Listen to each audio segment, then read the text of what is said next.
పేదవాడికి ఒక టీవీ, 2 ఫ్యాన్లు, 3 బల్బులకు అవసరమయ్యే 150 యూనిట్లు ఆ ప్రతి పేదవాడికి 100 రూపాయలకే 100 రూపాయలకే వచ్చేట్టుగా చేస్తానని కూడా హామీ ఇస్తున్నా.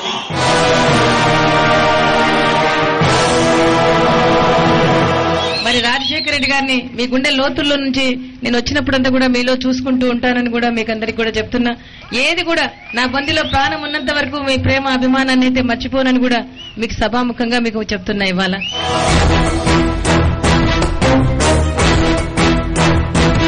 కొడుకు అన్న పదానికే మచ్చ తెచ్చిన ఈ బాలకృష్ణ గారు రాజశేఖర రెడ్డి గారి కొడుకు గురించి మాట్లాడే అర్హత ఉందా?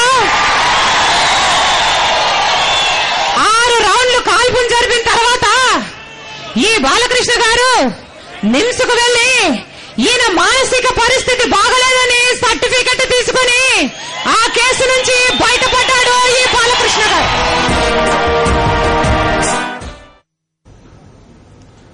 తన గుండెలతో వైఎస్సార్ కాంగ్రెస్ పార్టీ మేనిఫెస్టో రాశానని చెప్పారు వైఎస్సార్ కాంగ్రెస్ పార్టీ అధ్యక్షుడు వైఎస్ జగన్మోహన్ రెడ్డి. ప్రజల కష్టాలు చూసి రాశానని అన్నారు. రాజకీయాల్లో విలువలను తీసుకువస్తారని అన్నారు. ఎన్నికల ప్రచారంలో భాగంగా సికింద్రాబాద్లోని అడ్డగుట్టలో వైఎస్ జగన్ ప్రసంగించారు. మీ అందరితో కూడా నేను ఒక్కటి చెప్తున్నాను. రాబోయే రోజుల్లో సీమాంధ్రకు సంబంధించి సీమాంధ్ర ముఖ్యమంత్రిగా నేను ప్రమాణ స్వీకారం చేస్తాను. నేను కాదనడం లేదు, కానీ నేను ఒకటైతే చెప్తున్నాను, సీమాంధ్రకు నేను ముఖ్యమంత్రిగా ప్రమాణ స్వీకారం చేసినా కూడా తెలంగాణను మాత్రం మర్చిపోయే ప్రసక్తే లేదు అని మాత్రం గట్టిగా కూడా చెప్తున్నా. ఇవాళ తెలంగాణను ఎందుకు నేను మర్చిపోలేను అనంటే కారణం ఆ దివంగత నేత ప్రీతమ నాయకుడు రాజశేఖర రెడ్డి గారు తాను పోతూ పోతూ నాకు ఇంత పెద్ద కుటుంబాన్ని కూడా తాను ఇచ్చిపోయాడు కాబట్టి నేను ఖచ్చితంగా మర్చిపోలేనని చెప్తున్నా. ఇవాళ నేను ఒకటైతే చెప్తున్నాను, వీళ్ళు రాష్ట్రాలను విడగొట్టగలిగారు కానీ తెలుగు జాతిని విడగొట్టలేరు.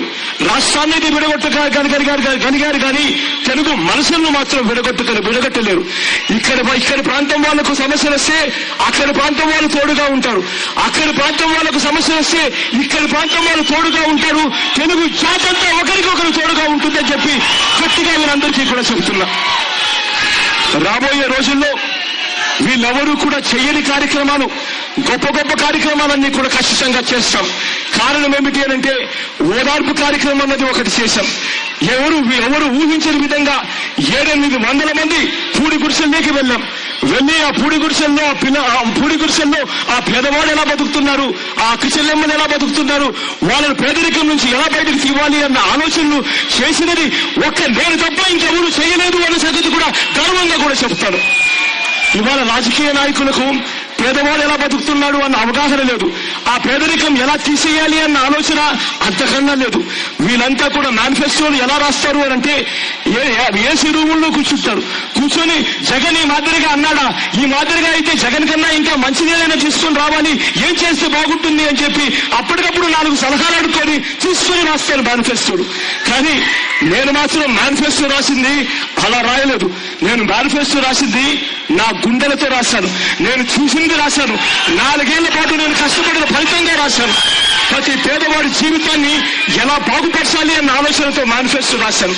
ఇవాళ నేను చెప్తున్నాను, ఆ 11 పనులు అక్కడ మాత్రమే కాదు ఈ ప్రాంతంలో కూడా జరిగిస్తాను అని చెప్పి కూడా గర్వంగా కూడా చెప్తున్నాను అని చెప్పి కూడా చెప్తున్నా. రాబోయే రోజుల్లో నా చెల్లి శరీరమ్మను ఇదే ప్రాంతంలో తిప్పుతాను.